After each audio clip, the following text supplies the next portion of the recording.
a laissé ses émotions prendre le dessus sur la raison. Comment expliquer autrement une sortie aussi virulente de la part du premier ministre? On devrait pouvoir débattre au Québec dans la sérénité. Au lieu de ça, on a un premier ministre qui vient nous parler d'un œil au beurre noir pour le Québec. Donc, le premier ministre repousse le compromis que j'ai proposé la semaine dernière. Je trouve ça triste. On sait qu'au Québec, il y a une très large majorité des Québécois qui souhaitent qu'on légifère, qui souhaitent qu'on interdise les signes religieux pour les personnes qui sont en autorité. Or, on a un premier ministre qui vient nous dire « Moi, je ne pilerai pas sur mes principes, mais de ce fait, il demande à la majorité des Québécois de piler sur leurs principes, eux autres. » Donc, ce n'est pas en diabolisant ceux qui n'ont pas la même opinion qu'on va être capable d'avoir un débat serein au Québec.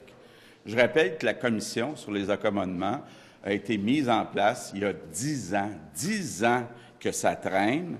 C'est ça qui est dangereux, de laisser traîner ce dossier-là. Il faut arrêter de pelleter nos problèmes par en avant. C'est ça qui risque de provoquer des dérapages. Donc, mieux encadrer pour mieux accueillir, c'est comme ça qu'on va éviter les dérapages.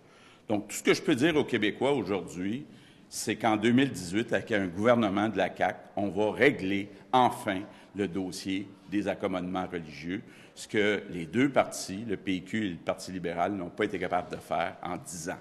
Merci. On va commencer la période de questions. Nicolas Vigneault, Radio-Canada. Monsieur Legault, est-ce que vous estimez que le premier ministre a un peu changé d'idée après la main tendue de dire, par exemple, je suis peut-être ouvert à certaines choses, certains accommodements sur le projet de loi. Maintenant, c'est plutôt la porte fermée. Comment vous l'analysez? Bien, il faut lui poser la question. Mais vous, comment vous le voyez? C'est un changement d'idée? Oui, mais écoutez, suite aux attentats à Québec, le premier ministre Couillard tend la main.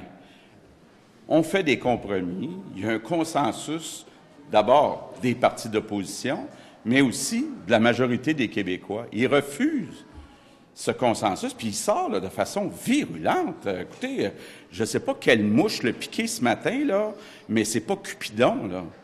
Hein? Même si c'est à Saint-Valentin, il n'a pas l'air d'avoir compris qu'on a avantage à travailler ensemble. Monsieur Legault, sur la réforme électorale, maintenant,